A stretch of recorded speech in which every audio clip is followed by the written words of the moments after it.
Since there is no objection, the committee is considered in order and starting. So we'll go ahead. The subcommittee will come to order without objection. The chair is authorized to declare a recess at any time.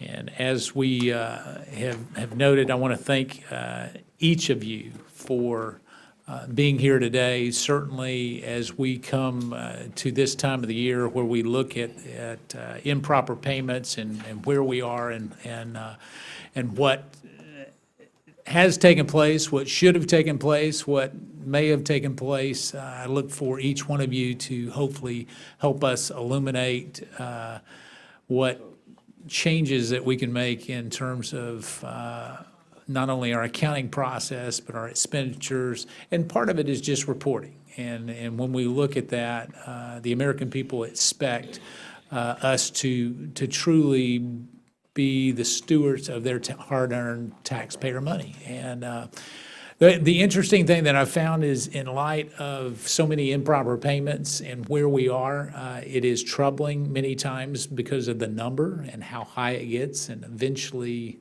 as I said, it adds up to real money. And so when we look at the numbers, it can be troubling. I would also say, however, though, what I've found is going from agency to agency to agency is a real dedication on behalf of the federal worker to be accountable. And that has been one of the interesting aspects.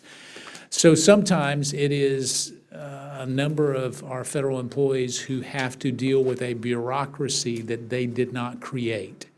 And by saying that, it is imperative that this committee look at the bureaucracy that has been created and hopefully start to address that, and how we can not only have better reporting, but also have an issue where we start to really focus in on making sure that we're accountable to the American taxpayer.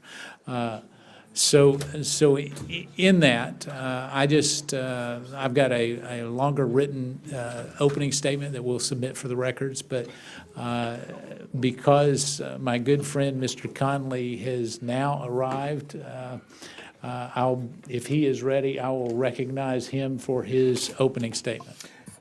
Thank you, Mr. Chairman. My opening statement is going to be eerily similar to that of Mr. Clay, so we'll enter something for the record and forego a verbal statement. He and I are like twins. We think alike, we act alike, we speak alike, and I can't add to the wisdom of my friend from St. Louis. Well, I will go ahead and acknowledge the presence of the twins here to my right, and also go ahead and introduce our witnesses. I will hold the record open for five. I am informed my friend did not read our brilliant statement, and so, Lord Almighty here. Here's what he would have said, Mr. Chairman. No, I'll enter it into the record and not take up the time of the committee. Thank you. I'll hold the record open for 5 legislative days for any members who would like to submit a written statement. We'll now recognize our panel of witnesses. I'm pleased to welcome the Honorable David Bader, Controller at the Office of Federal Financial Management and Office of Management and Budget, OMB. Welcome. Ms. Sheila Conley. Is that correct, Conley? All right, Deputy Chief Financial Officer. Spelled wrong, Mr. I wanted to verify. Deputy Chief Financial Officer at the U.S. Department of Health and Human Services, welcome. Ms. Lori Park, Deputy Assistant Secretary of Finance at the U.S. Department of Veterans Affairs, welcome. Ms. Mariana LaCamfora. That's close, right? All right. Well, Assistant Deputy Commissioner of Policy and Chair of Improper Payments Board at the U.S. Social Security Administration, welcome. and Mr. Jeff Sharemek, Assistant Commissioner of the Bureau of Debt Management Services at the U.S. Department of Treasury. Welcome to you as well. And pursuant to committee rules, all witnesses will be sworn in before they testify. And so if you would please rise and raise your right hand. All right. Do you solemnly swear or affirm that the testimony you're about to give will be the truth, the whole truth, and nothing but the truth? Thank you. Let the record reflect that the witnesses answered in the affirmative, and in order to allow time for discussion, please limit your oral testimony, if you would, to 5 minutes, but your entire written statement will be made part of the record. So I would go ahead, Mr. Mader, we'll recognize you for 5 minutes. Thank you, Chairman Meadow, Ranking Member Connolly, and distinguished members of the subcommittee for inviting me here today to discuss the administration's efforts to reduce improper payments. Addressing improper payments has been a central component of this administration's overall effort to eliminate fraud, waste, and abuse. When the President took office in 2009, the improper payment error rate was 5.2%, an all-time high. Since then, the administration, working together with this Congress and the IGs, has made progress strengthening accountability and transparency through annual reviews by agency IGs and has expanded the review requirements for high-priority programs. As a result of this concerted effort in FY15, the past year, the rate was 4.39%. It's important to note that agencies recovered almost $20 billion in overpayments through payment recapture audits and other methods in FY15. However, this recovery amount is not factored into the calculation of the 2015 improper payment rate or amount. Two notable success stories of major government programs that experienced significant decreases in improper payments is the Unemployment Insurance Program and HHS's Medicare Fee-for-Service. Under the unemployment program, decreased improper payment rates amounted to $2 billion, or 1%, between FY14 and 15. This program was able to achieve this reduction by using an enhanced national directory of new hires cross-match and providing enhanced monitoring and assistance to the states. The HHS Medicare Fee-for-Service improper payment rate also decreased by $2 billion between 14 and 15 by reducing improper payments for inpatient hospital, durable medical equipment, prosthetics, orthotics, supplies, and claims through the use of prior authorizations, new regulations, and changes in agencies' provider education. And I mention these two programs in particular because, as you know, these are programs, and there are many programs, that while funded by the federal government are actually administered by states, and that adds to complexity in ensuring that proper payments are made. Prior to FY15, agencies were required to categorize their improper payment estimates into 3 categories. However, several years ago, these categories were recognized as providing limited value in determining the root cause of improper payments. As a result, OMB developed improper payment categories that expanded the existing categories and created 13 predefined categories for agencies to use. Page 3 of my written statement actually has a nice graphic that shows the before and after. And these allow agencies now to do a better job of analyzing the root cause in particular programs. Corrective actions to address root causes are an area we want agencies to do more of. Beginning in FY15 with the issuance of OMB Circular A-136, OMB began to address a disconnect between agencies' corrective action plans and the root cause analysis. OMB has held town hall meetings with both agency representatives and IGs over the past 2 years. Also in 2015, MITRE, a federally funded research and development center, conducted an independent research project that focused on government-wide payment integrity and improper payments. And as a result of that study, my office is looking at exploring and determining whether there's a viable need to create another program integrity group at the executive level, although I do note, and some of my fellow witnesses here actually from the agencies have started their own group over the last several months, which allows them to share best practices and other ideas on how to improve improper payments.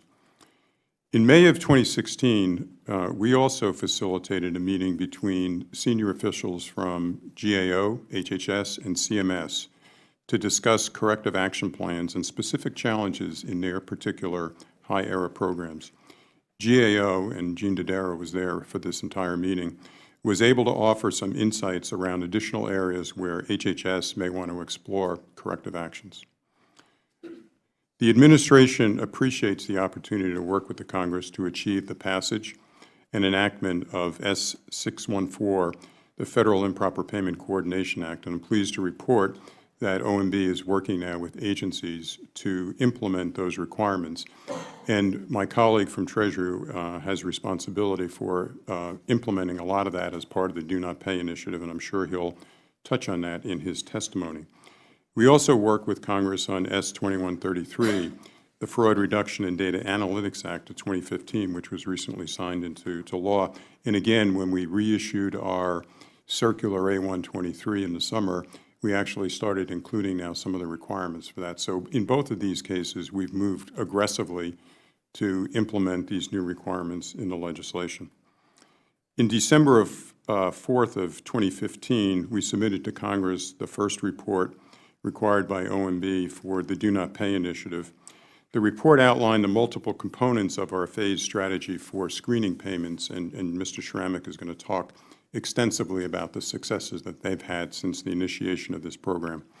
I think it's important to note that in addition to Treasury, there are agency payment integrity centers at CMS, at DOD, at SSA, and the Department of Labor. So it's not just unique to the Do Not Pay initiative at Treasury. We have multiple efforts going on across the executive branch. There's a compelling evidence that investments in administrative resources can significantly decrease the rate of improper payments and recoup many times their initial investment. That's why this administration for multiple years has proposed making significant investments in program integrity initiatives, both in the 16 as well as the 17 budget. And many of these initiatives do not involve additional expenditure of funds. They actually require legislative changes, and I believe that this is an area where this committee can help with other committees in Congress in educating them on the wisdom of making some of these legislative changes. Combating improper payments continues to be a top priority for this administration, and we continue to explore new and innovative ways to address these problems. Although progress has been made, much more remains to be done, and we need your help. We look forward to working with the Congress to pass many of the provisions contained in the President's 17 budget. Thank you for inviting me today, and I look forward to your questions. Thank you so much. Ms. Conley, you're recognized for 5 minutes. Good afternoon, Chairman Meadows, Ranking Member Conley, and distinguished members of the subcommittee. Thank you for your leadership in improving federal financial management, and thank you for inviting me to testify about the Department of Health and Human Services' efforts to reduce improper payments. I appreciate the opportunity to describe HHS's commitment and progress in addressing improper payments, as well as some of our major initiatives. With outlays of approximately $1 trillion and responsibility for some of the government's largest programs, strengthening program integrity and reducing improper payments is a top priority of the department. This focus extends to every member of HHS's senior leadership team and throughout all of our operating divisions and programs. While we've made significant progress, more work remains. Improper payments result from many circumstances, including a lack of or insufficient documentation to support a sampled claim. Improper payments are not measures of fraud, although the concepts are often mistakenly used interchangeably. HHS has focused on improper payments since 1996, when we worked with the HHS Office of the Inspector General to establish a Medicare fee-for-service error rate. Since then, we've established error rate processes for several additional programs and continue to implement targeted corrective actions. For fiscal year 2015, HHS reported error rates for 7 programs that are susceptible to significant improper payments. 2 programs, Medicare fee-for-service and foster care, reported lower rates since last year. However, 5 programs reported higher rates compared to the previous year. Through these 7 programs, about 95% of the department's outlays are subjected to the rigors of an annual error rate measurement process and the scrutiny of public disclosure. In fiscal year 2015, we also reported rates for 7 Superstorm Sandy programs as directed by law. We've learned that our efforts to reduce improper payments must be strategic, multifaceted, and continuous. To that end, we're pursuing 3 approaches that deliver results: leveraging technology, strengthening key partnerships, and exploring innovative solutions. As for leveraging technology, one of our major initiatives is the fraud prevention system, which uses predictive analytics technology to automatically screen Medicare fee-for-service claims prior to payment. That's an average of 4.5 million claims per day that are screened. It also flags suspicious patterns and identifies investigative leads. For 2015, we reported a return on investment of $11.50 for every dollar the government spends on this system. As for strengthening key partnerships, it's important to recognize that many of our programs are state-administered, which make the states critical to our success. We're working closely with state Medicaid and CHIP officials to implement important requirements that will both strengthen program integrity and directly impact the error rates. A very promising innovative solution relates to HHS's use of prior authorization initiatives in Medicare fee-for-service, an approach used in the private sector and other healthcare programs. HHS began using prior authorization for power mobility devices and is expanding this practice to other areas. While our priority is to make payments properly in the first place, we also focus on recovering improper payments when they do occur. For example, the Medicare Fee-for-Service Recovery Audit Program has collected over $10 billion since 2009. While the department has made progress, more work remains. We have a proven track record of working hard to address improper payments, and this area is and will continue to be a top priority for the department. We look forward to working with this subcommittee and our partners in other federal agencies, as well as the states, to reduce improper payments and strengthen our programs. Thank you again for this opportunity to testify. I'm happy to answer any questions that you may have. Thank you, Ms. Conley. Ms. Park, you're recognized for 5 minutes. Good afternoon, Chairman Meadows, Ranking Member Connolly, and members of the subcommittee. Thank you for inviting me here today to discuss VA's accomplishments and plans for reducing improper payments and achieving sustained compliance to IPERA. As the VA Deputy Assistant Secretary for Finance, I am responsible to the Interim Chief Financial Officer for the department-wide financial management activities. I am keenly aware that VA's financial management needs to improve, and I assure you that the department is taking aggressive action to address our financial management challenges, including compliance with IPERA as part of our stewardship of taxpayers' dollars. The department is currently responsible for ensuring accurate testing, projections, and annual reporting of improper payments in 14 programs. These 14 programs provide a wide range of goods and services, including care in the community for our nation's veterans, medical supplies to VA hospitals and clinics, benefits including compensation for disabilities, education, and vocational rehabilitation for our veterans, rebuilding after Hurricane Sandy, and payments to federal employees. I am responsible for issuing department-wide guidance, for implementing IPERA, and for providing oversight on related departmental activities. In an effort to ensure commitment and accountability, a senior accountable official is responsible for identifying and reducing improper payments in their programs.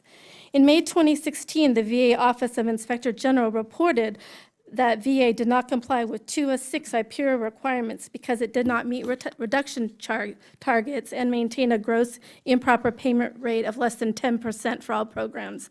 8 of these programs did not meet reduction targets established in fiscal year 2014, and 2 of these programs also exceeded the 10% threshold. OIG also reported that VA's increase was due primarily to improvements in estimating improper payments. In 2015, the department improved its testing meeting in response to an OIG finding that acquisition regulation requirements were not appropriately considered. VA collaborated closely with the Office of Management and Budget and the IG to ensure that accurate understanding of the effect of this concern. As a result, VA classified payments that did not comply with applicable federal procurement laws, including the Federal Acquisition Regulation, as improper. Prior to 2016, VA's longstanding practice had been to rely on authorization with individual providers to procure care in the community when other arrangements were not practical or would delay care that our veterans urgently need. Some smaller providers and those who only treat a few veterans a year may consider following all FAR requirements a disincentive to treating veterans. In an effort to find a way to comply with statute and regulation, VA has sought legislative authority to enter into provider agreements. This legislation would greatly reduce improper payments that were considered technically improper but do not represent any form of fraud, waste, or abuse. In 2015, VA increased senior leadership collaboration and awareness of improper payment challenges. We also repurposed existing resources to establish a new office focused on driving identification and reduction of improper payments. This office's singular focus on achieving IPERA compliance has elevated the priority and the awareness of this important objective across the department. Furthermore, the VA is working with the Department of Treasury through Do Not Pay and the Social Security Administration using death match capabilities to identify improper payments in both the pre- and the post-payment phases. We still have additional opportunities to leverage these resources, and VA supports Treasury's legislative proposals to enhance the effectiveness of Do Not Pay. We are continuing our collaboration with Treasury on debt collection and utilizing other Treasury offerings that improve our financial management performance. In addition, we have initiated planning for a new financial management system, which will strengthen our internal controls, provide an opportunity to re-engineer our financial business processes, and increase the visibility of our financial position. VA acknowledges its current improper payment rate and is taking actions to increase IPERA compliance, while at the same time providing veterans the benefits and the services that they have earned and deserve. Those actions include continuing to ensure that the improper payment definition is applied correctly and may result in an increase of reported improper payments in some programs in 2016 as well. However, most of these new improper payments are instances where VA paid the right person the right amount for goods and services received and do not represent a loss to the government. Thank you for the opportunity to appear before you today and for your continued support of veterans. I look forward to your questions. Thank you, Ms. Park. Ms. LaConfora, you're recognized for 5 minutes. Chairman Meadows, Ranking Member Connolly, and members of the subcommittee, thank you for inviting me to discuss our efforts to reduce improper payment. I'm Mariana LaConfora, Assistant Deputy Commissioner for Retirement and Disability Policy and Chair of Social Security's Improper Payments Oversight Board. Few government agencies touch as many people as we do. This fiscal year, we expect to pay more than $906 billion in Social Security benefits to more than 60 million people, and about $59 billion in supplemental security income to more than 8 million people. For fiscal year 2014, we did not meet our accuracy targets for the SSI program or for the Old Age, Survivors, and Disability Insurance Program. Pursuant to IPERA, we sent a remediation plan for each program to Congress. Although we didn't meet our targets for the OASDI program, we have maintained a very high payment accuracy rate in that program. In fiscal year 15, for example, 99.6% of the benefit dollars we paid were free of overpayment. Our greatest challenge is the SSI program. SSI is a means-tested program for aged, blind, or disabled individuals with limited income or resources. The SSI program has inherent complexities. We're required to consider many factors each month, including income, resources, and living arrangements, in deciding whether and how much a recipient should receive. Since these factors can change often, the program's design makes it vulnerable to payment errors. The SSI overpayment accuracy rate for 2015 was 93.9%, our highest rate since 2003. We've made progress, but we must continue to target the root causes of improper payment and further improve accuracy. Our remediation plan focuses on strategies to address these root causes. For example, we're combating errors concerning financial accounts by using an automated process to verify bank account balances with financial institutions to identify excess resources. In addition, last year's Bipartisan Budget Act gave us several important new authorities. Perhaps most critical will be the ability to obtain timely and accurate earnings information from third-party payroll providers. We're working now to implement that and other provisions. We're also identifying new sources of reliable and timely data that will allow us to lessen our reliance on beneficiary reporting. Also worth noting is our creation of a data analytics center of excellence to inform our efforts and help measure progress, as well as 2 federal communities of practice, one for data exchange and another for improper payment prevention. Through these efforts, we bring together more than 30 agencies to collaborate and share best practices. Before concluding, I'd like to emphasize our need for funding. We're among the most efficient and effective agencies in the federal government. Our administrative costs represent only about 1.3% of the benefits we pay. Our medical continuing disability reviews save $8 on average over 10 years for every $1 invested, and our SSI non-medical reviews save $3 for every $1 invested. While we appreciate the recent increases in program integrity funding, we also need adequate and sustained funding to provide basic Social Security services. Since 2010, this part of our budget has decreased by nearly 10% after adjusting for inflation, while the number of our beneficiaries has increased by 12%. Consequently, we are seeing service degradation in many areas, including increased wait times in our field offices and on our telephones. Moreover, we're dealing with an unprecedented backlog in our program service centers, where we handle much of the work to prevent improper payment. The fiscal year 17 President's budget request would allow us to increase our program integrity efforts while providing quality service to the millions of people who depend on us. Conversely, under the House Appropriations Bill, we would be forced to furlough all employees and close field offices around the country for up to 2 weeks next year. It's imperative that we receive adequate funding in fiscal year 17.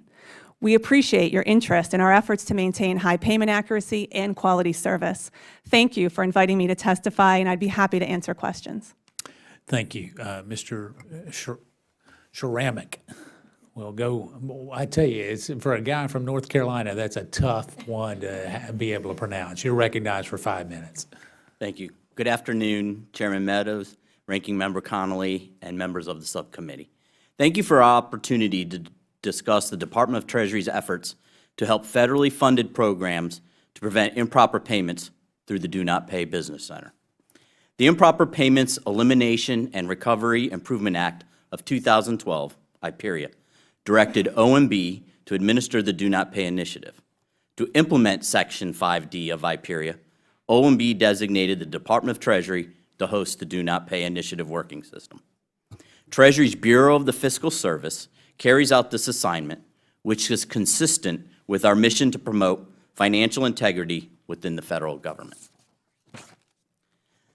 The Do Not Pay Business Center, which I will refer to simply as Do Not Pay, is a broader government-wide effort that is designed to prevent improper payments.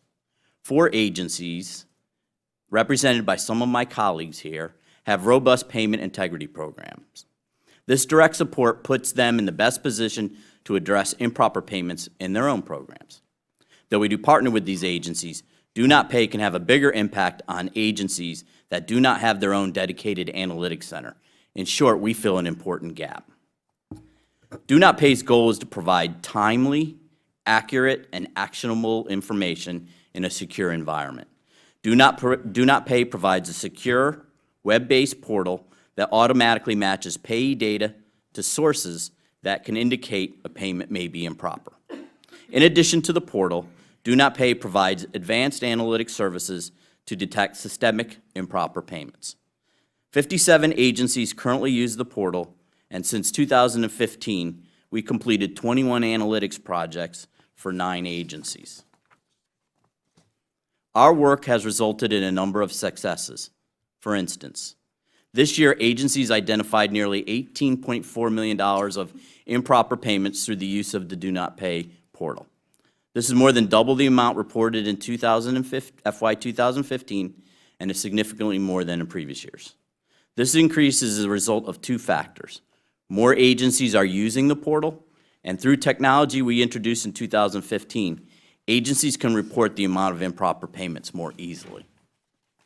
Do Not Pay developed a customized function that helped one agency this year stop nearly $34 million in improper payments before the payments were dispersed. In addition, through its partnership with OMB, Do Not Pay has helped agencies meet IPERIA's requirements. We did this providing agencies centralized access to the data sources identified in the law, including information about deceased individuals, government vendors, Medicare and Medicaid providers, and individuals and entities that owe a delinquent debt to the United States. Do Not Pay has accomplished much by working closely with OMB and the agencies, and we are committed to continuous improvement and innovation. Our partnership with agencies are critical. Without them, we could not test advances in our analytics, such as new risk models and better data matching techniques on real-world challenges facing those agencies. Through our services and existing data sources, Do Not Pay helps agencies identify improper payments that their internal processes may have missed. In addition, the President's FY 2017 budget contains two proposals that would expand Do Not Pay's data sources. Specifically, one proposal would amend the Social Security Act to provide Do Not Pay access to the full death file. A second proposal would allow programs to access the National Directory of New Hires through Do Not Pay if those programs are already authorized to use the data. In sum, Do Not Pay's data matching and advanced analytics have evolved significantly, and agency use of Do Not Pay has grown substantially. Do Not Pay is viewed more and more as an important tool for improving payment integrity and ensuring that the right recipient receives the right payment for the right reason at the right time. I welcome any questions you may have. Thank you so much. The chair recognizes himself for a series of questions. Before I get started on those, however, all of you, thank you for being here. Thank you for your testimony. You have staff that is probably behind you that has done much of the yeoman's work to get that done, and so I want to acknowledge them, as I'd like to acknowledge both the majority and minority staff on the work that we get done. It is often really that hard work that gets overlooked, and so I wanted to make sure that we did that. The other part of that I would say is because of some of the questions on improper payments become uncomfortable. I want to make sure that no one takes it personally as an indictment on their work as much as hopefully a benchmark for starting to make progress going forward. Does that make sense? So let me go ahead, Mr. Mader, let me come to you first. And as we look at OMB and the role that we have, there are some statutory requirements in terms of reporting improper payments and the reports that need to come along with that. It appears that we have a little bit of a difference, our staff, talking your staff, in terms of what that report may or may not look like or should look like, because I think you refer more to payment.accuracy.gov, which I would suggest is less than robust and illuminating in terms of its full detail. And so can you help me understand when we are going to see a more robust report from OMB as it relates to improper payments and complying with the statute? So a little history to add to the question. My predecessor back in 2010, in implementing the statutory requirements, I guess made that decision back at that time to create the payment.accuracy.gov website as the way to satisfy the requirement in the legislation that required an annual report to Congress, and they implemented that payment accuracy. And that, started in 2010, 2011, so they were updating it. I arrived in the summer of, as you know, the summer of 2014. We updated in 2015. I assumed that what was being reported on paymentAccuracy.gov was meeting the letter and the spirit of the legislation, only to discover this summer when your staff called us and said, did you know that you weren't doing this and you weren't doing that, that we realized that what started in 2010 was not meeting both the spirit and the letter of the law. To put it in context, what we were displaying was probably roughly 93% of the improper payments, but we were missing almost 7% of that, and there were a couple of other data elements that the statute required that we were not displaying. So, and we had a great conversation with your staff back this summer that I participated in personally with my staff, all of who are new and so weren't around in 2010. So that's on me to make the correction. And right after the conversation and then our subsequent analysis, we said, okay, we're going to have to totally revise this website. So we've been, since the course of the last couple of months, looking at, okay, what are the requirements? What does it look like now? What do we need to do to meet the spirit and the letter of the law? We're ready to launch in the next couple of weeks a complete redo of paymentAccuracy.gov in a way that will capture and display the data so that not only the annual report to the Congress, but I think, Mr. Chairman, your earlier point in your opening statement, this is something that the American public needs to see. So, you know, not only will it meet the legislative intent of the annual report, but we believe it also will provide the transparency. We intend to have that done and updated with the new data in the January through March timeframe. Okay. Well, I don't want to prejudge your new innovations, so I won't. But I'm going to withhold, I guess, comment until we see what you come up with, because I think clearly when we look at a report, we're about to put out a report. That's the kind of report that we should be getting from you. The data on the payment accuracy website, you know, doesn't really correspond. And so as we start to integrate that, my good friend, Mr. Conley from Virginia, knows more about the IT side of things than I ever did. But when we look at the Data Act, when we look at FATARA, when we look at all of these other issues, we've made a bipartisan commitment to have good quality data that actually gives us actionable things. And to that extent, I don't want to create something that's new that doesn't fall along those two lines and implement that data. But the other is, I don't want to suggest that just having a website is a report. And so I'm going to be optimistic. You know, I'm a trusting individual, but we will verify. So I'll wait to see what you have coming up in January. Is that when you said we could expect? Well, so our plan was to actually, starting next week, and I'm going to get weekly reports from the project team, to actually start now working on what this new display of data would look like. Maybe what we ought to be doing is coming up and meeting with the staff, sort of walking them through what we're about to do. Because what I don't want to do is spend a lot of time and money between now and March, and then go like, well, that's not meeting your needs. So Yeah, if you clearly could the do Congress that, is a valid, I think that would be great. So we can do that. Yeah, and I mean, we have Mr. Chairman, we also have an executive order that requires, us to do this as well. So, we're going to have to do it for ourselves. If the Congress wants, a different written report, we certainly can do that. But we have to fix the data. Yeah, and I'm not looking for redundancy. In fact, if anything, I'm looking for us to not be redundant. And I guess what I'm saying is, if that meets our needs, we'll all be together and be happy about it. The more we can have it online and the less we have it in terms of a written report, the better off I think we all are. I just want to make sure that it's in keeping with finishing it. When I ask one other question, then I'll recognize the ranking member.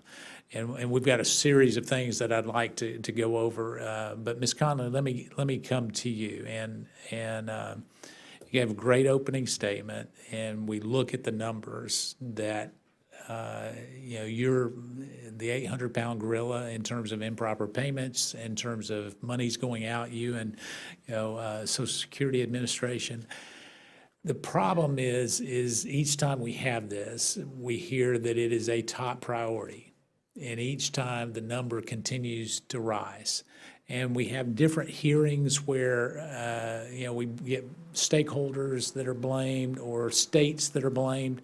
And yet there are times when the states want to come in and help, and there seems to be a reluctance from different agency heads on doing that.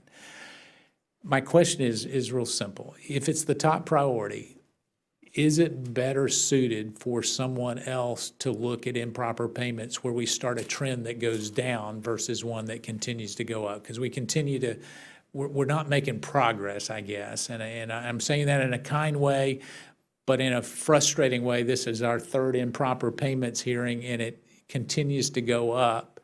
And we don't seem to be making much progress. What do we need to do?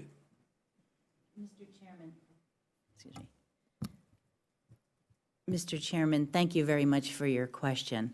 These are critically important programs, and we take them very seriously, as well as program integrity relating to each of our programs.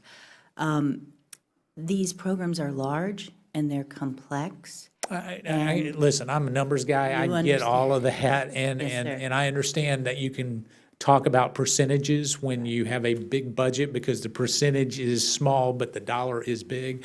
I get that. I guess what I'm saying is there someone else that needs to look at this to be able to figure it out where we start to get the trend? We're not making progress. Improper payments at HHS continue to go up at a disproportionate rate to the amount of benefits that are being paid out. And that's my concern, is it'd be different if it were we were shinking, the numbers were going, but the percentage, but that's not happening.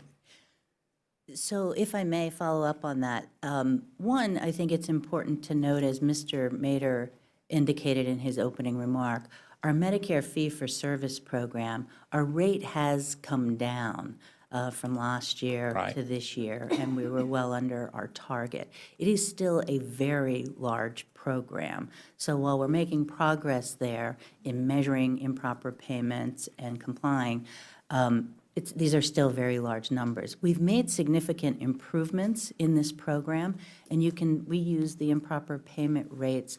We're very keen on the trajectory, whether we measure them uniformly, and then we look to these trends. And in the case of fee-for-service, we can see that there's some key actions that we're taking in the fee-for-service program that are really paying off and driving that rate down. So as part of our root cause analysis for fee-for-service, we So determined. it went down by what, 2 billion is what we're looking at. So I'm looking at the numbers, but Medicare Part C went up by 2 billion. Medicare Part D went up by 1 billion. I mean, so Medicaid went up by 12 billion. And so when you look at it, it's easy to highlight the one where we've made a little, and I guess what I'm saying is, when you look at the overall number, we're now up at 89 billion. And again, that's real money. I mean, it's not my money, it's not your money, it's the American taxpayers' money.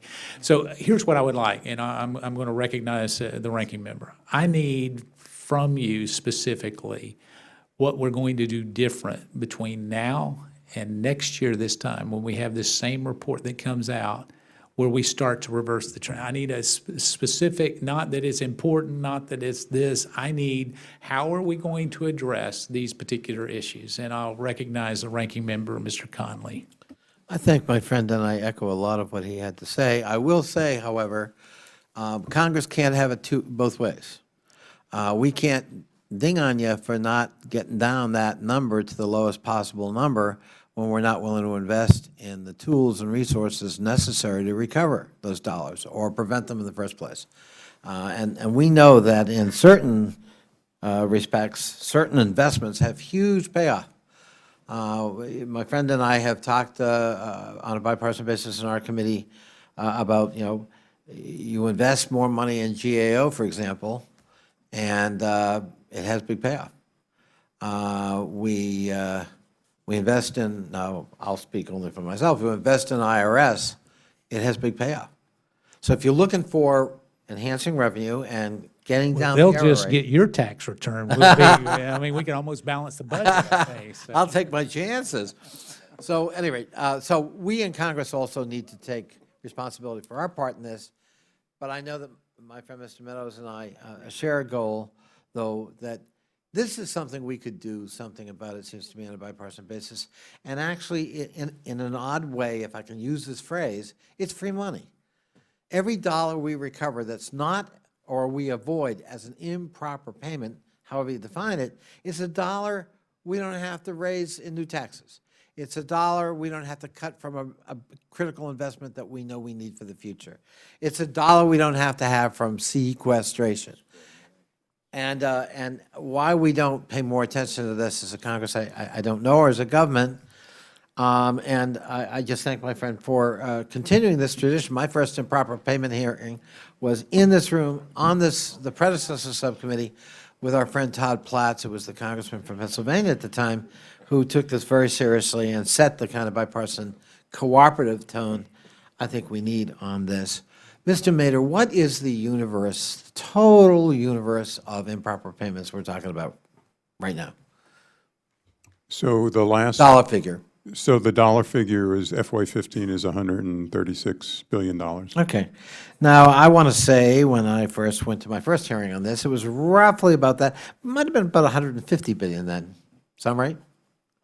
5 years ago? So 5 years ago, the percentage was higher, the dollar amount was lower. A little lower, okay. So we've made some progress. We've made progress on the rate, yes. Okay. Of that 136, how much is Medicare fraud?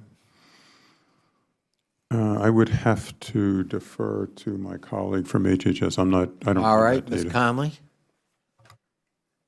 And you're talking to your cousin here, don't fudge. So you raise a very important question and an important topic, because I think when we're talking about the extent of improper payments, it's important to go back and understand what improper payments are and what they are not. So an improper payment is making sure that an improper payment can arise from a payment to the wrong person or on behalf of the wrong person, in the wrong amount for the wrong benefit, or without documentation. No, we understand. The reason I'm trying to get at fraud is this. There are different strategies. Right. Right? So That's right. the nature, what's behind my question isn't to ding on you for, it's a big program and there's going to be fraud. Human nature is going to be human nature and people are going to cheat. So working with Mr. Mader or with the Treasury Department, we can come up with systems that start to reduce the number of, oops, we double billed, we double paid, we thought you were 65, you weren't, whatever it is.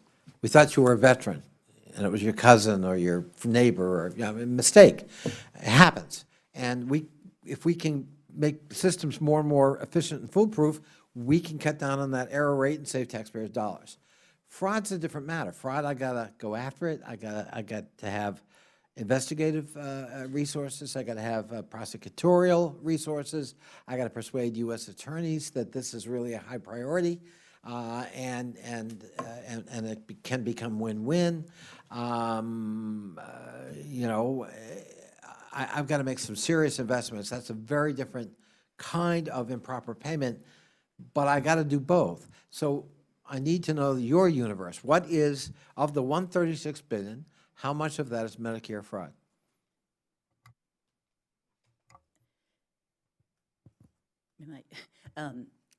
We do not have a commonly accepted methodology for measuring the extent of fraud.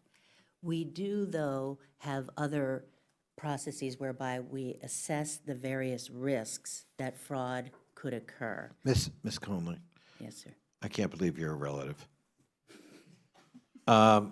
Is it not somewhere around $50 or $60 billion, best estimate, Mr. Mader? Well, look, I'm not sure of the 136. I don't know, but let me see if I can answer your question maybe a little bit differently. So of that $136 billion, 45 billion, 33% of that is related to documentation errors, and I dare say it's probably not fraud, okay? Right. It's I filled out the form, or I didn't fill out the form.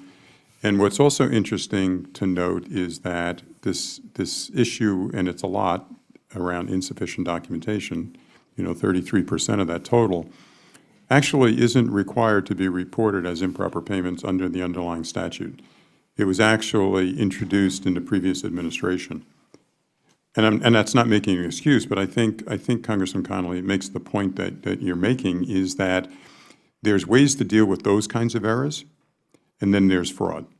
And a lot of the things that we're talking about in the way of program integrity initiatives, or some of the examples around do not pay, really speak to that. How do I get to the documentation errors? How do I do a better job of getting it right the first time? Because if I pick a sample and a form is missing, improper payment. Right. But we know that fraud occurs. And, for example, I know of one U.S. Attorney's Office that recovered, I think, identified and helped recover almost $3 billion in Medicare fraud. That's one. We had 99 U.S. attorneys. So, I mean, and this is not a new question, because I remember, unless I'm smoking something, that at this very room, this very subcommittee, we've looked at a figure of estimates of around 50 or 60 billion, could be more, we don't know. So I'm trying to look at the whole pie. That pie is 136 billion, 43% are documentation errors, so what percent do we think are fraud? We're going to have to come back and, I don't know, and I don't want to guess. All right, Treasury Department, you want to help guess with me? Do you know? Got any idea? Give me the universe of potential fraud. I mean, out of this pie? I don't have the universe. Don't have the universe. Huh. Well, Mr. Chairman, I'm frustrated by this because I don't know how we devise strategies that try to get at this if we're not willing to put some percentage or number. And I understand it's an estimate, a guesstimate. Fraud's, how much potential fraud is going on out there, I know is a tough thing, because, to quote Don Rumsfeld, there are the known knowns and the known unknowns and the unknown unknowns, and okay, but it's kind of important we get our arms around it, so we, at least for planning purposes, declare a universe so that we can devise strategies to reduce it. All right, But- and I would agree with the gentleman. Yeah, but let me just say a final thought here. Boy, what I love, I mean, the chairman asked that come back to us with strategies that we can sort of sink our teeth into in the new year. I would love to see a sort of a spitball strategy that says, okay, in theory, we know we can't ever get to zero, but what would it take, in theory, to get that 136 billion to zero? Because every one of those dollars is a dollar for new investment, or a dollar where we avoid having to put new burdens on taxpayers, or a dollar to reduce the debt if we want to dedicate it to that. I mean, there are lots of possibilities with this. That's why getting the fraud piece is important. And I'd love to, at some point, have somebody do some spitballing about this. I mean, I don't want to raise false expectations. It can be zero. But surely we can do better. Surely, as the chairman indicated, and I echo his sentiments, I mean, it's a little bit like Groundhog Day when we have these hearings, because I thought we might be making not so much incremental progress as maybe spectacular progress with new data systems and new technology investments and the like. So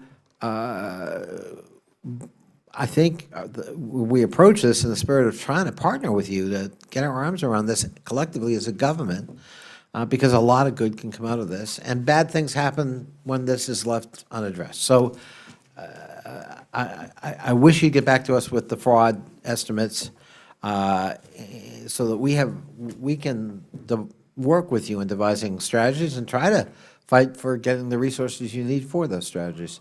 Thank you, Mr. Chairman. I thank the gentleman. So let me see if I can summarize that, because if we're going to address this, and we have it titled improper payments for a reason, because we don't put it in a bucket. And that, I mean, we know that it's improper. Here's what I would like to ask you to do, and it gets, I think, to the gentleman's question, is if we can look at a couple of sub-buckets.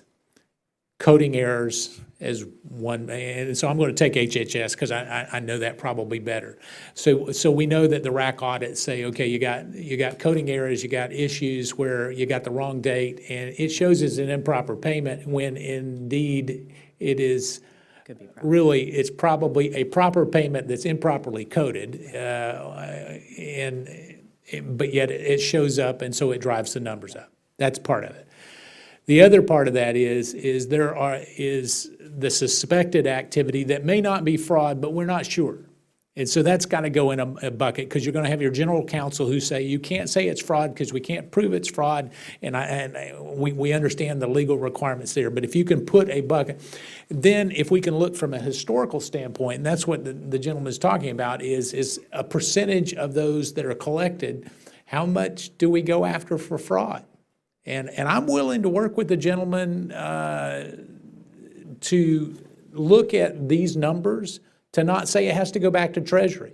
Right. So if we're looking at SSA, and you're saying, well, we're having a tough time, and you do a better job on that, I'm willing to invest the political capital to say, okay, we have to return it. It's part of what I've talked about with Mr. Mader on real estate. You got one group that disposes of it, but they don't get the money back, so there's no incentive to do it. And so we're willing to work in a bipartisan way. We got to get the number down, and I'd rather have accurate numbers and accurate reporting versus all of it. Does that make sense? Yes. All right.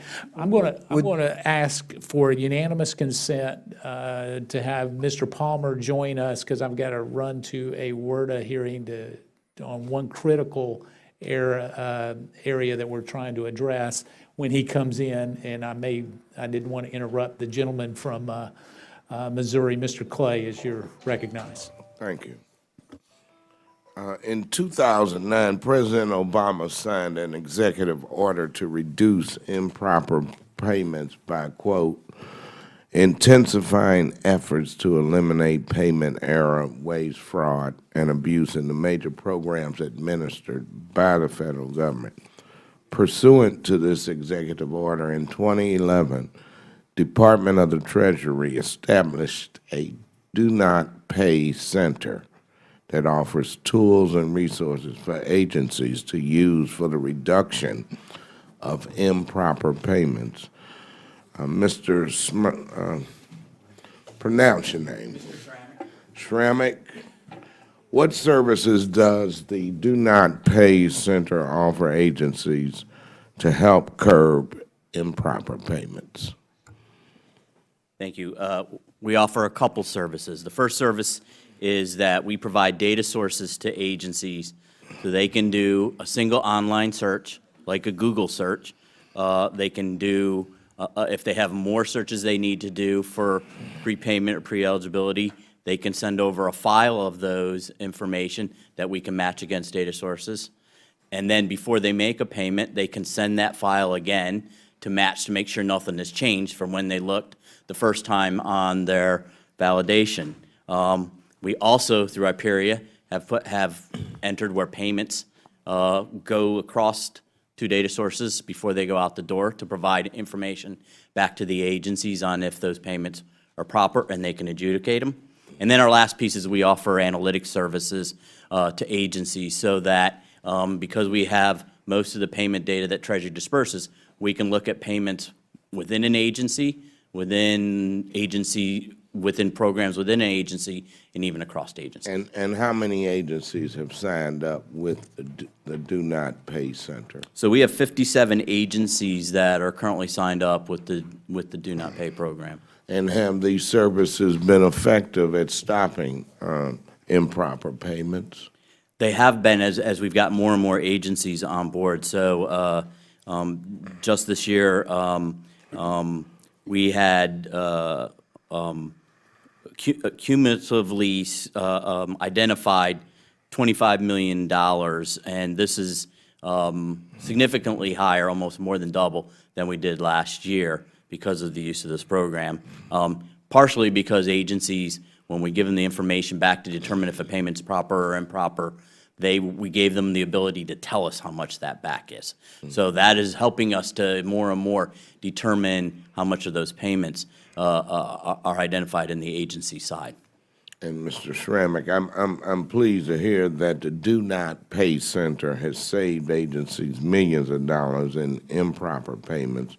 There are still billions of dollars in improper payments that are spent every year. How can the Do Not Pay Center use its resources to save additional improper payment dollars? So it's very critical for us to continue to work with the agencies and with OMB to do this process. So the data sources we have, we will continue to provide the agencies and talk to them about which ones are best for them and get more agencies to use those data sources. We've also put, and we agree with the President's budget for additional data sources. So right now, we only have the public version of the Death Master file, and we get the private version that would help us as well. And then access to the National Directory New Hire database would give us that information as another tool to provide agencies. And do some agencies prefer to use their own methods to identify improper payments? Agencies do have other programs. Do Not Pay is one of the tools agencies get to use in identifying improper payments. Treasury cannot make the decision of whether a payment is improper or not. We provide the information to the agencies, and then we work with the agencies to determine if it's improper or not. All right, thank you for that response. And Ms. LaCanfora, I heard you say that currently you allow recipients to volunteer data to make a determination on a monthly basis to determine how much they are paid. Isn't that an easy way to game the system at SSI? You're right.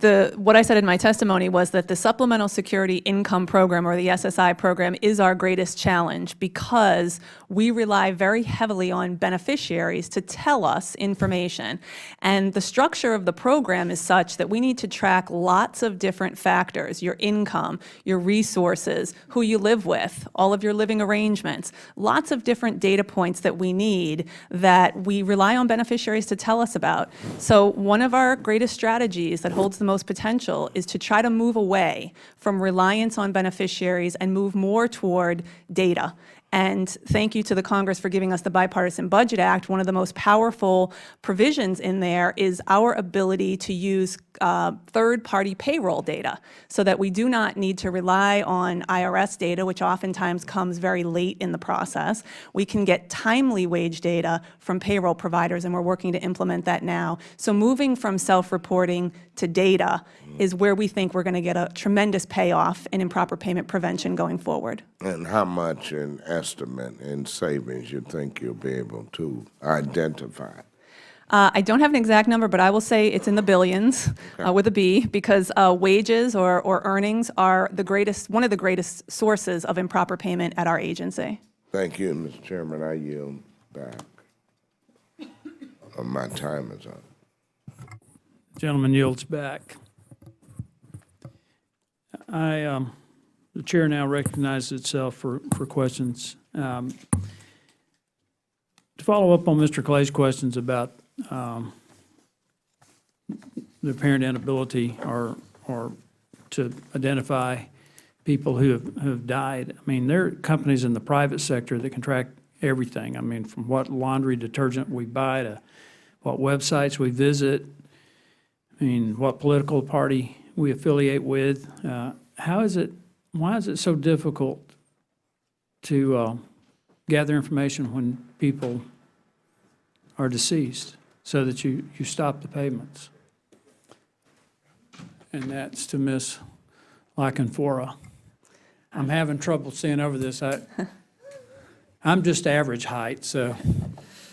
Thank you for the question. We actually receive 2.5 million death reports each year, so our death data is pretty comprehensive. We receive information from states and from funeral directors and from a host of other places, including families who report death records to us. We share that data with 9 federal benefit-paying agencies directly, so they have access to that today. We are restricted by law from sharing all of our death data with Do Not Pay, because the law specifically allows us only to share that data with federal benefit-paying agencies. So I think Mr. Schrammick mentioned a proposal in the President's budget that would authorize us to share all of our death data with Do Not Pay. Are they calling votes? Okay. All right, I'm going to continue with this.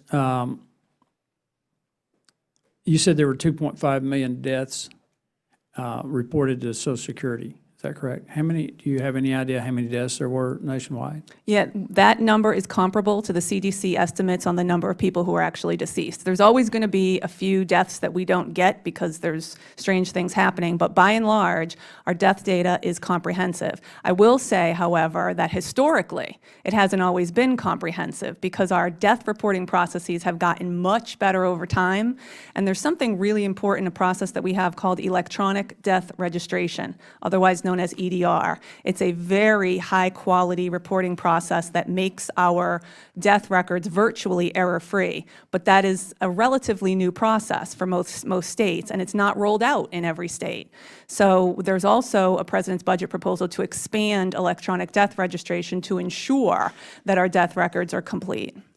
So over the last 2 or 3 years, the last report I saw was for 2014, and it was, what, $3 billion, something in that range that went out in death benefits improperly paid. Did that number decrease last year? For the Social Security Administration, death is actually not a leading cause of improper payment. In fact, we use our current set of death records to prevent. I understand that. I'm just asking you, because you just said that you lauded where you are on your death reporting. And I come from a think tank background, part of that engineering, very linear in my thinking. So if you got from A to B and B is where you needed to be, there should be some result, okay? So have we reduced the amount of improper payments related to death benefits? Yes, but I want to just correct. So the $3 billion I think that you cited is not related to death. That's our overall improper payment rate for the OASDI program. The death-related overpayment amount for Social Security is much smaller than that. It's actually less than 1% of all of our improper payment. I think the broader concern is sharing that data with other agencies that might use it. But improper payments related to death are tiny at the Social Security Administration. Well, going back on the report that I read last year, actually, I'm on the Budget Committee, and that's why I brought this up. 65% of the improper payments were attributed to Medicare fee-for-service, Medicaid, and Earned Income Tax Credit Program. It's about $81 billion. And in 2014, I think we sent out about $125 billion in improper payments. Last year, I think it was about 130-something billion. And prior to 2014, it was a lower number. So it seems to be getting worse, not better. And one of the things that I found interesting was that the Treasury hasn't corrected the issue with the Earned Income Tax Credit, and it appears to be getting progressively worse. Can you address that? Are you qualified to address that, Mr. Schrammick? No, sir. As Bureau of Fiscal Service, I don't have access to the information on the IRS side of the tax information. Okay. It sounds like that the people I need to talk to are not here, because I'd also like to know what statutory limitations there are on Treasury that prevent us from requiring states to estimate improper payments in terms of TANF benefits. Can you answer that? No, sir. Be it IRS. All right. Well, given that they've called votes, let me ask that question to Health and Human Services on the TANF benefits. Ms. Conley? I'm sorry, could you repeat? Well, in my, doing my background on this, I found that there's some statutory prohibition against the states reporting improper payments for TANF benefits. And I apologize, I was working on earned income tax credit with Treasury, and now I've switched to TANF, and this question should have been directed to HHS. What are the statutory limitations that keep the states from reporting improper payments on TANF benefits? Yeah, thank you very much for your question and for clarifying. With regard to TANF, the statutory framework for TANF, this is the Temporary Assistance for Needy Families, is set up such that we don't have the authority to either request or compel states to calculate improper payments, nor are we authorized to compel them to provide us with the information that would be necessary to develop an improper payment rate for TANF.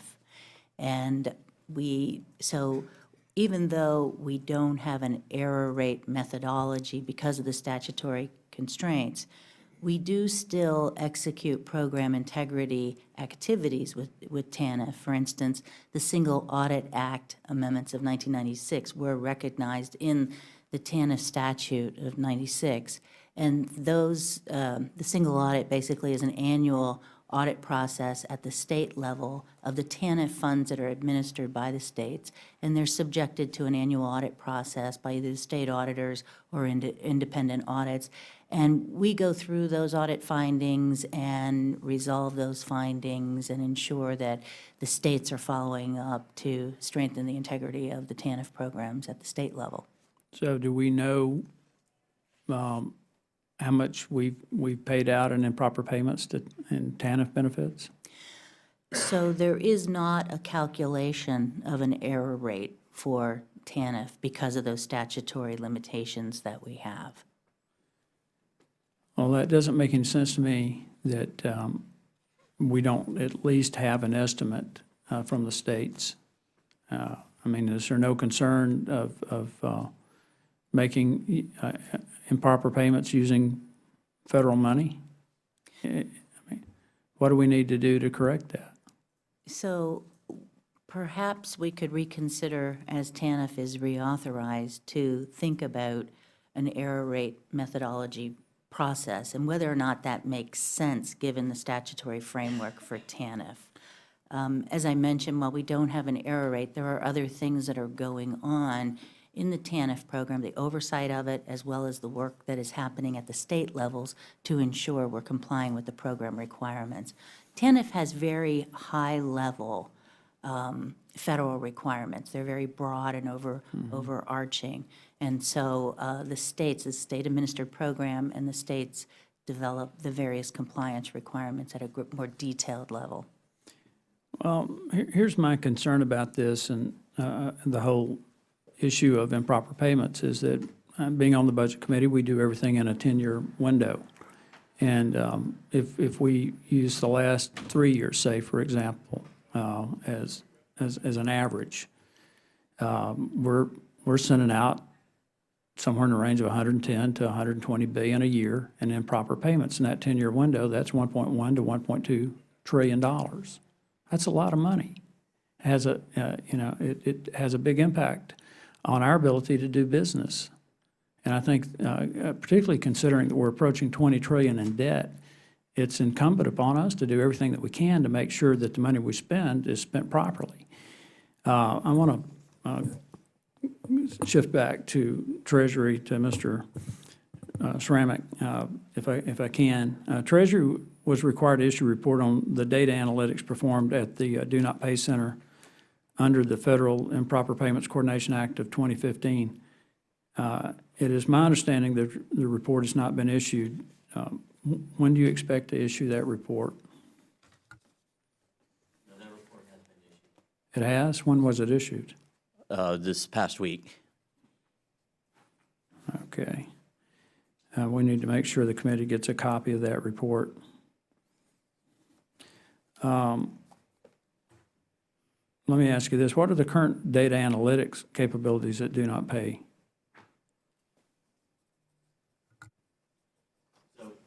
In the Do Not Pay program, our current analytics come around a couple different mechanisms.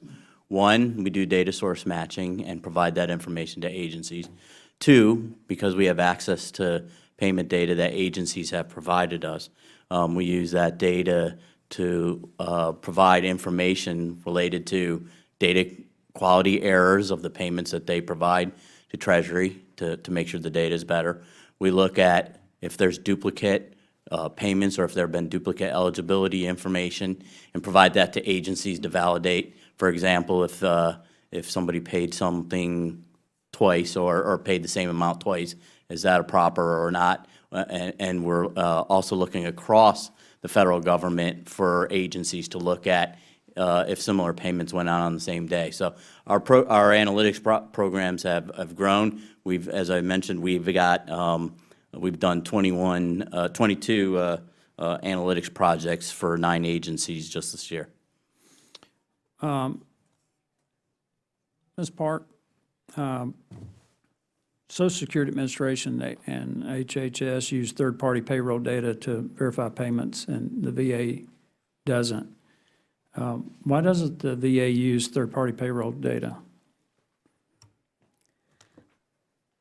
So we use various methods to verify pay in the program. Specifically, I can't talk to you exactly what those are. I would need our senior accountable officials, so I'll have to take that for a record. We are looking at opportunities to partner with industry to get that information, and we'll be working on that in the coming year. Do you know if the VA is considering using additional data sources? Yes, we are, sir.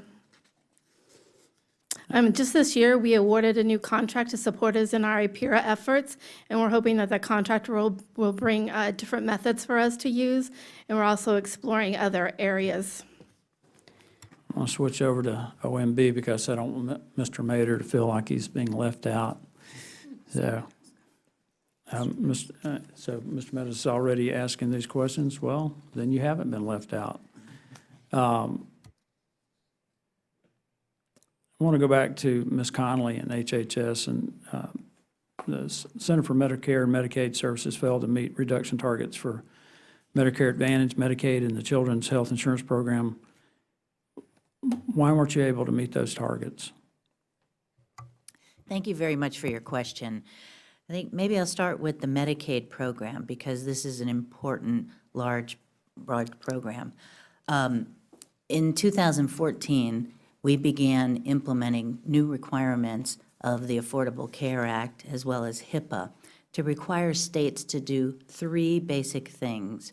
1, to screen all new enrollees into the program, and 2, to re-enroll all of their providers. And the third thing is to have all electronic claims include a national provider identification. So these 3 efforts, which were very substantive and challenging for agencies, it has taken, for states, it has taken the states, they're adopting these new requirements at different rates.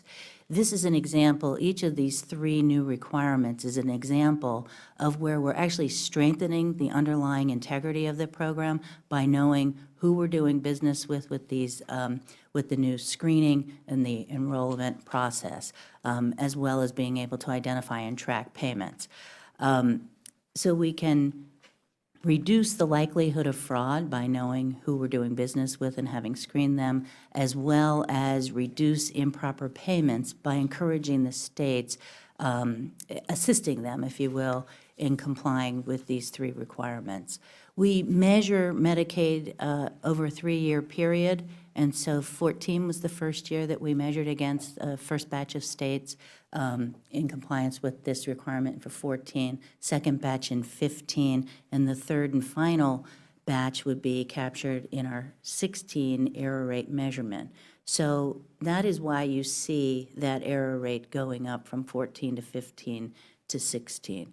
We expect states to be in compliance. We're doing a lot of outreach. We're sharing with them information about the enrollment process that we've encountered at, or executed at CMS for fee-for-service. We're doing a variety of outreach efforts and communication to assist the states, and we expect those rates to go down. According to the Inspector General, Medicare Advantage did not report any recovery amount audits in 2015.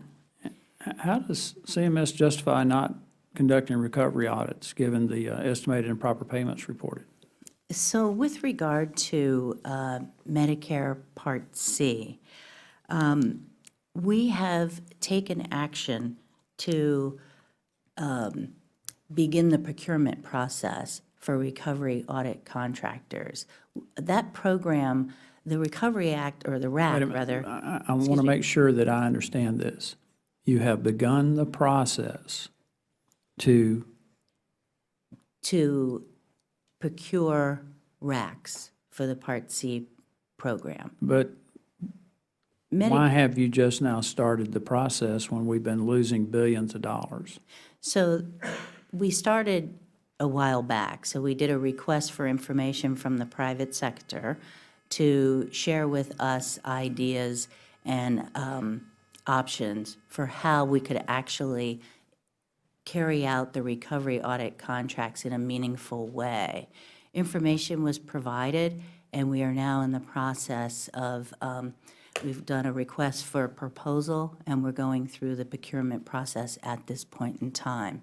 Well, see, here's the thing that I don't understand. Private companies who have to make sure they don't incur losses in order to stay in business require 100% claims to be audited for accuracy and billing. I think they may be under legal requirements for that as well, and it just, I don't quite understand why CMS doesn't do a better job auditing, why they audit such a small percentage.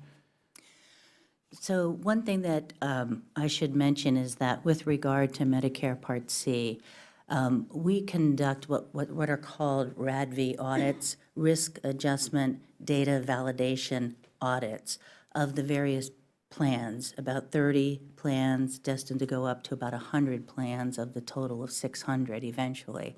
And what happens is we conduct the audit at that contract level so that the results of that testing can be extrapolated out to that particular contractor.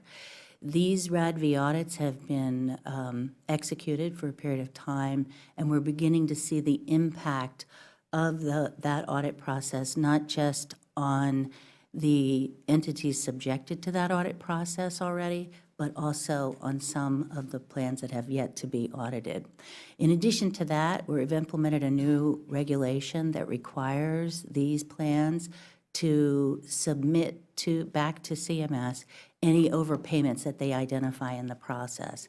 The combined effect of those two activities has resulted in $650 million being returned to CMS as a result of this collective work. Well, obviously, $650 million is a lot, but it pales in comparison to the $125 billion that's been lost over the last three years. And the thing that concerns me about this, and again, the enormity of the improper payments over the last 3 years, is that the Medicare trustees estimate that Medicare, the program will be bankrupt in 12 years. I mean, this is serious stuff. They've called votes. I'm going to transition because I've got a, I know Mr. Meadows asked the question, but just for my own purposes, I'd like to know why OMB hasn't produced an annual report to Congress, including these subjects. Congressman, as I explained to Chairman Meadows, my predecessor in 2010 made a decision that they would use this payment.accuracy.gov approach to satisfy not only an executive order, but also the legislative requirement for the annual report to the Congress. I arrived in the summer of 2014.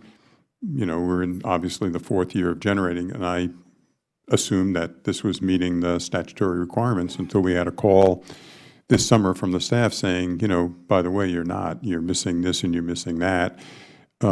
We had a good conversation with the staff at the time. Immediately then I took the action to actually start doing an analysis of what was missing and what could we do to relaunch the site going forward so that it was in compliance and totally accurate. We have a project plan underway that would allow us to relaunch the site in the January through March timeframe. The exchange that I had with Chairman Meadows was, well, maybe we should talk more about, you know, do we want a paper document report, or do we want a website that would meet all of the requirements? So my commitment to the committee is to get together with the staff and sort of work through what are the interests, what are the requirements, and, you know, come to a decision on what makes sense. I mean, we're going to relaunch the website regardless. If the committee wants a written report, we can do a written report.